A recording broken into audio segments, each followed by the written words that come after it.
Hi everyone, welcome to this new video of spectrum series. आप जैसा कि जानते हैं कि हम 10 मिनट्स की सीरीज़ में स्पेक्ट्रम को कवर कर रहे हैं। आज हम एंग्लो कर्नाटिक वॉर के बारे में जानेंगे। तो आज हम लोग तीनों वॉर्स को समझेंगे one by one, first Anglo Carnatic war, second and third Anglo Carnatic war. तो ये कर्नाटिक वॉर क्या है, कर्नाटिक किस इलाकों को कहा जाता है, इसमें रॉबर्ट क्लाइव के आने की वजह से बहुत सारे चेंजेस हो गए थे। तो मैंने आपके लिए फ्लो चार्ट्स बना दिए so that you can understand in a better way. ठीक है, तो समझिए कि कर्नाटिक मतलब क्या है। पहले तो एंग्लो कर्नाटिक की बात हो रही है, तो व्हाट इज कर्नाटिक। कर्नाटिक का मतलब है ये जो, अगर आपका मैप ऑफ इंडिया है, अगर if this is the map of India, तो ये साउथ इंडिया के पोर्शन में जो ये वाला पार्ट है ना, लगभग आपका आंध्र प्रदेश एंड तमिलनाडु का, तो रफली मैंने ये मैप बनाया है।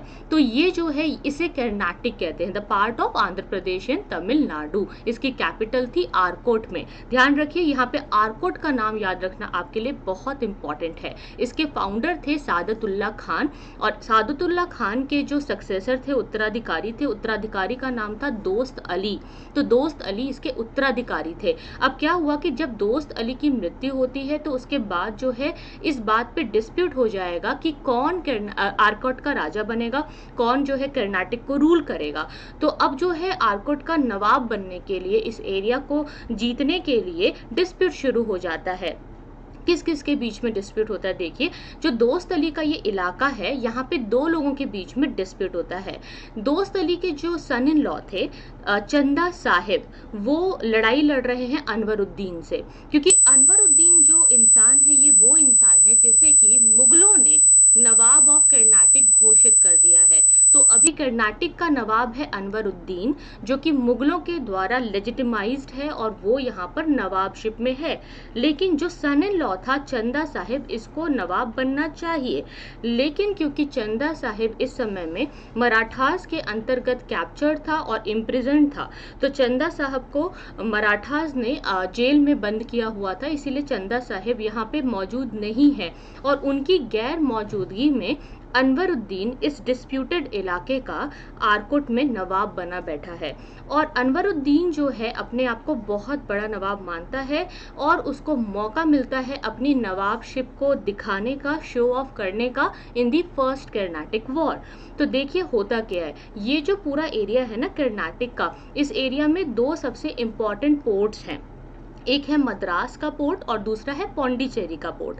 मद्रास के पोर्ट में ब्रिटिश सेटलमेंट है, इंग्लिश है यहाँ पे, और पौंडीचेरी पोर्ट में फ्रेंच सेटलमेंट है, यहाँ पे फ्रांस के लोग जो हैं बैठे हुए हैं।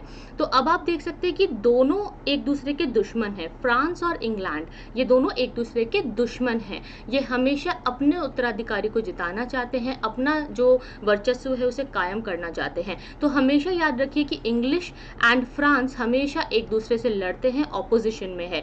इनकी लड़ाई जो है ऑस्ट्रियन वॉर ऑफ सक्सेशन में भी देखने को मिली, और ऑस्ट्रियन वॉर ऑफ सक्सेशन के वजह से ही ये एंग्लो कर्नाटिक वॉर होती है। तो चलिए इसका बैकग्राउंड समझते हैं। ये फ्रेंच कंपनी कैसे आई है, देखिए। ये जो फ्रेंच कंपनी थी, इसे फ्रेंच ईस्ट इंडिया कंपनी कहते हैं, जिसे स्टैब्लिश किया था जीन कॉल्बर्ट ने। जीन कॉल्बर्ट फाइनेंस मिनिस्टर थे फ्रांस के, और ये जो फाइनेंस मिनिस्टर है कौन से राजा के अंडर है, लुइस 14। ठीक है, लुइस 14 राजा का नाम है। तो आप देख सकते हैं ये गवर्नमेंट कंपनी है। गवर्नमेंट कंपनी होने की वजह से इनका जो सारा प्रोसीजर है थोड़ा सा डिले होता है, और यहाँ पे करप्शन बहुत ज़्यादा है। तो अब क्या है कि जो फाइनेंस मिनिस्टर थे जीन कॉल्बर्ट, उन्होंने ये कंपनी बनाई और इसे 50 साल की मोनोपोली मिली कि फ्रांस से कोई और कंपनी भारत जाकर के व्यापार नहीं करेगी, ये अकेली कंपनी होगी। तो पहली कर्नाटिक वॉर जो है वो एक एक्सटेंशन है ऑस्ट्रियन वॉर ऑफ सक्सेशन का। एक्सटेंशन क्यों है, क्योंकि देखिए 1940 से 48 के बीच में फर्स्ट कर्नाटिक वॉर हुई थी, और इसका रीजन ये था कि ऑस्ट्रियन वॉर ऑफ सक्सेशन छिड़ चुकी थी कि कौन बनेगा ऑस्ट्रिया का राजा। ऑस्ट्रियन वॉर ऑफ सक्सेशन में होता क्या है कि ऑस्ट्रिया में कौन रूलर बनेगा, इस बात को लेकर के डिस्प्यूट था। तो जो एक तरफ फ्रांस है वो चाहता है कि मेरा कैंडिडेट राजा बने, और जो इंग्लिश हैं वो चाहते हैं इंग्लैंड में कि हमारा जो कैंडिडेट है वो राजा बने। तो इंग्लैंड और फ्रांस की लड़ाई हो रही है, और यही लड़ाई क्योंकि बाहर वो लोग लड़ रहे हैं, तो भारत में जब वो आमने सामने आए तो यहाँ पे भी लड़ने लगे। ऑस्ट्रियन वॉर ऑफ सक्सेशन में किसका रिप्रेजेंटेटिव चुना जाएगा, कौन रूलर बनेगा, किसका जो है बंदा जाएगा और वो जीत हासिल करेगा ऑस्ट्रिया में, इस बात पर लड़ाई थी। तो फ्रांस और इंग्लैंड अपने अपने बंदों को लेकर के लड़ाई कर रहे थे, और जो इंग्लिश है वो इसीलिए उकसाना चाहते थे, प्रोवोक करना चाहते थे फ्रांस को। तो उकसाने के लिए उन्होंने क्या किया कि इंडिया के अंदर फ्रेंच जो शिप्स थी, उनकी शिप्स को, उनके जहाज़ों को सीज कर लिया, कैप्चर कर लिया, जिसकी वजह से फ्रांस को बहुत गुस्सा आया और फ्रांस ने इसका बदला लेने के लिए मद्रास को सीज कर लिया। अब जैसा कि मैंने आपको वीडियो के स्टार्टिंग में बताया था कि जो मद्रास है वो एक पोर्ट है जो कि ब्रिटिश सेटलमेंट है, दूसरी तरफ पौंडीचेरी जो है वो फ्रेंच सेटलमेंट है। तो जब मद्रास को कैप्चर किया गया तो अंग्रेजों को लगा कि अच्छा, अगर मद्रास को कैप्चर कर रहे हैं तो मतलब ये तो हमें चैलेंज कर रहे हैं। तो अब क्या हुआ कि मद्रास को कैप्चर कर लिया तो इंग्लिश जो हैं वो बहुत अच्छे से दिमाग लगाते हैं और जाकर के डायरेक्टली लड़ाई नहीं लड़ते हैं। ये क्या करते हैं, देखते हैं कि हम जो यहाँ के रूलर हैं, जो अथॉरिटी है, उसको कंप्लेन कर देंगे। जैसे कि आपने देखा होगा कई बार एक जो बच्चों की लड़ाई होती है, एक बच्चे ने दूसरे बच्चे को मारा तो दूसरा बच्चा क्या करता है, सामने वाले को मारने की जगह उसकी मम्मी को जाके कंप्लेन करता है कि आंटी आपका बेटा मुझे मार रहा है, इसको संभाल लो। तो बिल्कुल वैसे ही अंग्रेज करते हैं। अंग्रेज खुद लड़ाई नहीं करते, मद्रास में जो रूलर है, यानी कि मद्रास तो पोर्ट है जो कि आर्कोट के नवाब जो हैं, जो कि मतलब कर्नाटक के नवाब हैं, उनके अंदर आता है।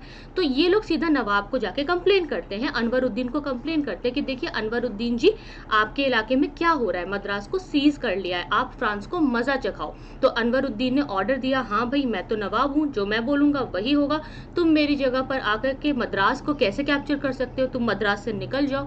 अनवरुद्दीन ने ऑर्डर दे दिया।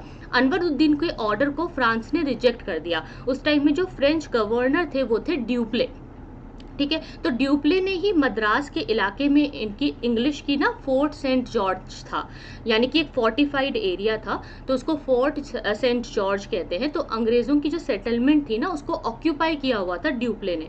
तो ड्यूप्ले ने बोला कि नहीं, मैं तो यहाँ से नहीं जाऊंगा। अनवरुद्दीन को गुस्सा आया कि मैं जब नवाब हूँ, तुम्हें ऑर्डर दे रहा हूँ, तो तुम मेरा ऑर्डर नहीं मान रहे हो, तो अब मैं तुमसे बैटल करूंगा। तो इसी बात पे बैटल हुई, इसी को फर्स्ट कर्नाटिक वॉर कहते हैं। इस बैटल में अनवरुद्दीन और फ्रांस की आर्मी लड़ रही है। फ्रांस की आर्मी को जो लीड कर रहे, जो गवर्नर है, वो है ड्यूप्ले, और ड्यूप्ले इस लड़ाई में जीत जाते हैं, अनवरुद्दीन हार जाते हैं। अनवरुद्दीन का हारना यहाँ पे अनवरुद्दीन की हार नहीं है, ये अंग्रेजों की हार है, ये इंग्लिश की हार है, क्योंकि इंग्लिश के बिहाफ में अनवरुद्दीन लड़ रहा था। तो इसके वजह से अनवरुद्दीन की हार हुई और इंडिया की जो वीकनेस है, इंडिया के रूलर्स की जो वीकनेस है, वो एक्सपोज हो गई। ये बहुत बहुत बड़ी बेइज्जती थी, और आप जो है कह सकते हैं कि इससे फ्रांस जो है बिल्कुल चौड़े में हो गया कि मैंने तो जो है आराम से छोटी सी आर्मी लेकर के इंडिया के रूलर को हरा दिया है। तो ये फर्स्ट कर्नाटिक वॉर यही हुई थी। अगेन मैं आपको दोबारा से रिपीट करती हूँ, देखिए जो फर्स्ट कर्नाटिक वॉर है ये एक एक्सटेंशन है ऑस्ट्रियन वॉर ऑफ सक्सेशन का, क्योंकि ऑस्ट्रिया का राजा कौन बनेगा इस बात पे लड़ाई हो रही थी। तो ब्रिटेन और फ्रांस अपनी अपनी सुपीरियोरिटी दिखाना चाहते थे कि मेरा कैंडिडेट तुमसे ज्यादा पावरफुल है, और इनको मौका चाहिए था लड़ने का। वो मौका इनको कब मिला, जब यहाँ पे अंग्रेजों ने सबसे पहले फ्रेंच शिप्स को सीज किया, जानबूझ के उनके जहाजों को सीज किया, और उसी का बदला लेने के लिए जो फ्रांस के गवर्नर थे ड्यूप्ले, वो जाकर के मद्रास को ऑक्यूपाई कर लेते हैं, सीज कर लेते हैं, और कहते हैं कि अगर तुम हमारे जहाजों को सीज करोगे तो हम तुम्हारी पूरी की पूरी सेटलमेंट को सीज कर लेंगे। इन्होंने जो मद्रास को सीज किया उसकी कंप्लेन इंग्लिश ने जाकर के अनवरुद्दीन को की, और अनवरुद्दीन ने जो है कहा कि ठीक है मैं ऑर्डर देता हूं। ऑर्डर नहीं माना गया तो बैटल हुई, जिसे बैटल ऑफ सेंट थॉम के नाम से भी जाना जाता है। ये फर्स्ट कर्नाटिक वॉर थी। अब क्या हुआ कि सेकेंड कर्नाटिक वॉर को बैटल ऑफ अंबुर के नाम से भी जाना जाता है। बी का मतलब यहाँ पे बैटल है, ठीक है, ये बैटल ऑफ अंबुर है। क्यों? क्योंकि देखो ड्यूप्ले को समझ में आ गया था कि अंग्रेज क्या कर रहे हैं, इंटरनल पॉलिटिक्स में इन्वॉल्व हो रहे हैं। तो ड्यूप्ले यहाँ पे जो फ्रांस के गवर्नर थे वो बहुत चालाक थे, उन्होंने एक गेम खेला। उन्होंने सोचा अगर मैं अनवरुद्दीन को अपने सामने से निकाल दूं तो फिर तो कोई भी कुछ नहीं कर पाएगा। अनवरुद्दीन को खत्म करने के लिए, अनवरुद्दीन को मर्डर करने के लिए इन्होंने एक प्लान बनाया। ड्यूप्ले ने क्या किया कि जो इनके पड़ोस में हैदराबाद का इलाका था, हैदराबाद के नवाब के साथ हाथ मिला लिया और कहा कि तुम मेरे साथ चलो और अनवरुद्दीन को मरवा दो।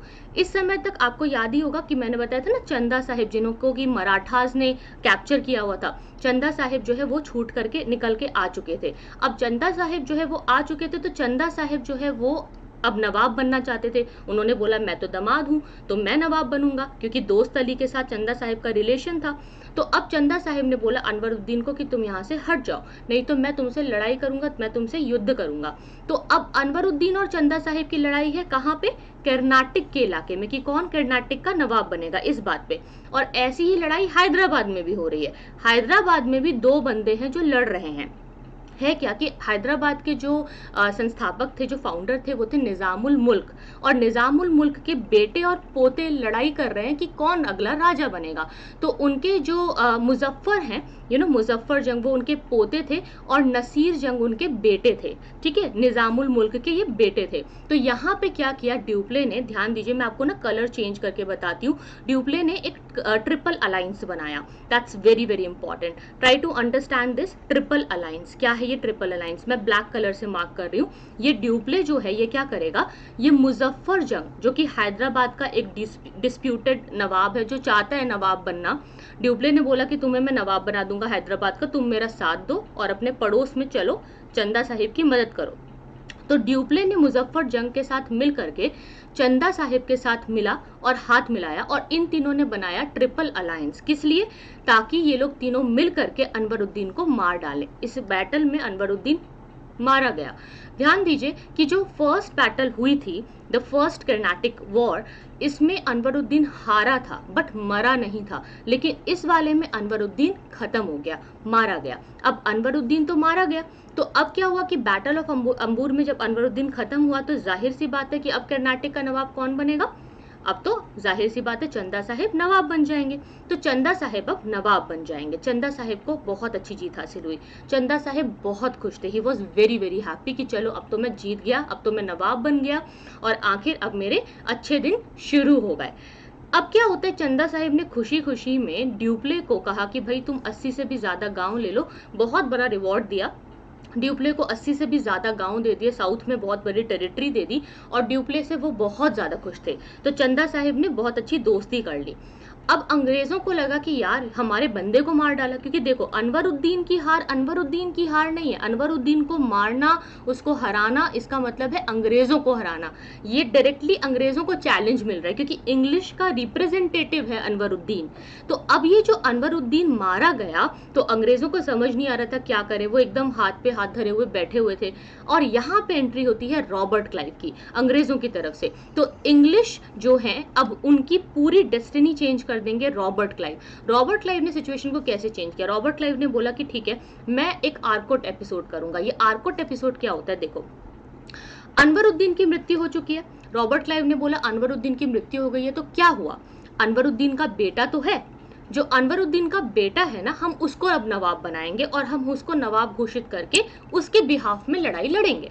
अब अनवरुद्दीन की तो मृत्यु हो गई थी बैटल ऑफ अंबुर में, तो इंग्लिश ने डिक्लेयर किया कि अनवरुद्दीन का जो बेटा है मोहम्मद अली, अब वो अगला राजा बनेगा, और अब वो जो है नवाब बनेगा, वो कर्नाटक इलाके पर रूल करेगा।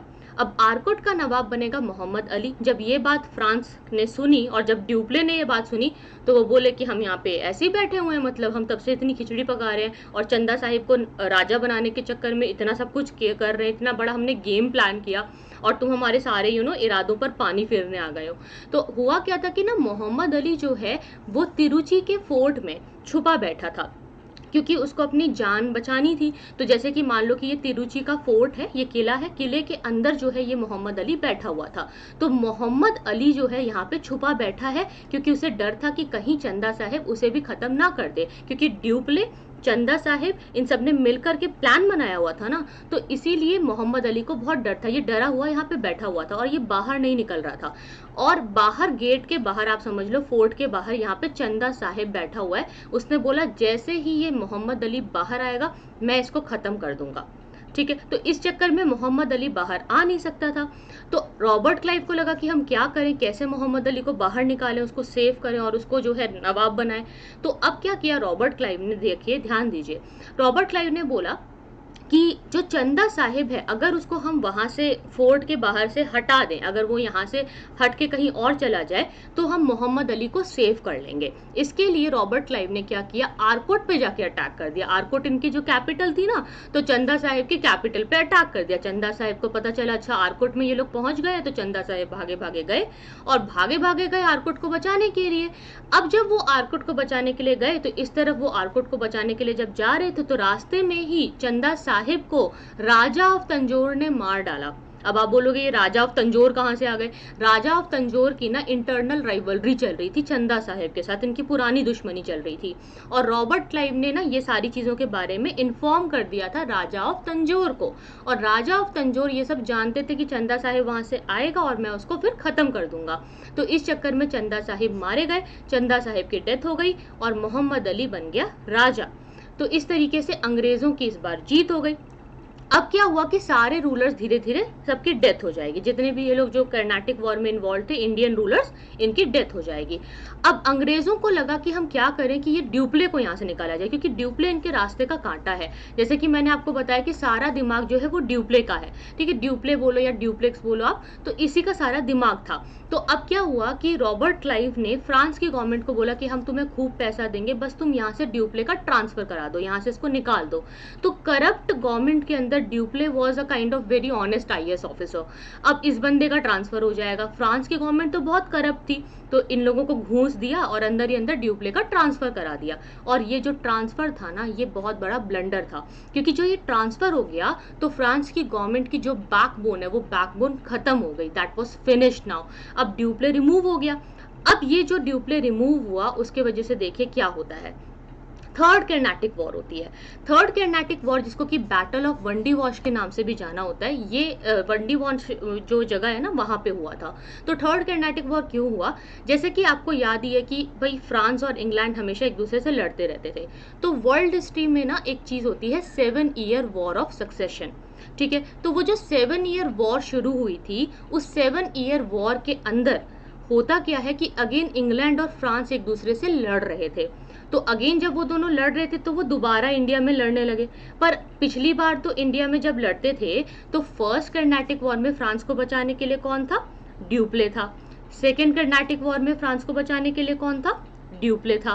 बट इस बार तो ड्यूप्ले का ट्रांसफर हो गया है और ड्यूप्ले की जगह पर आ गए थे लैली, ठीक है। लैली was the governor of France. और अंग्रेजों की तरफ से कौन थे?